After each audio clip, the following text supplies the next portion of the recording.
Sa gitna ng San Ildefonso, Bulacan, nakatayo pa rin ang bahay na pula na naging saksi sa madugong kasaysayan ng digmaan.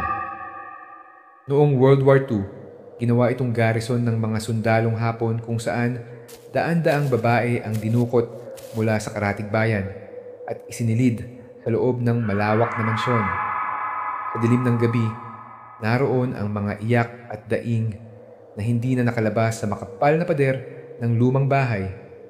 Maraming ulat ang nagsasabing dito rin pinahirapan ang mga lalaking tumanggi sa kanilang pamumuno at ang mga bangkay ay iniwan sa paligid ng hasyenda. Matapos ang giyera, iniwan na itong wasak, ngunit nagsimula ang mga kwento ng kababalaghan.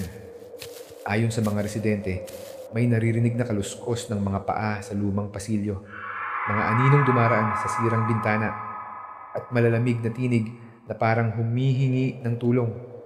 Ang iba ay naniniwala na ang mga kaluluwa ng mga babaeng ginahasa at pinaslang ay nanatili roon, humihingi ng hustisya na hindi kailanman natamo.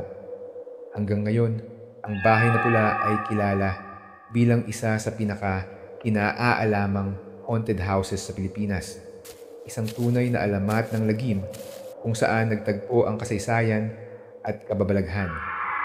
Mahiwaga kung kailan itigil ang kanilang mga o kung habang buhay na silang mananatiling tanod ng lumang mansion.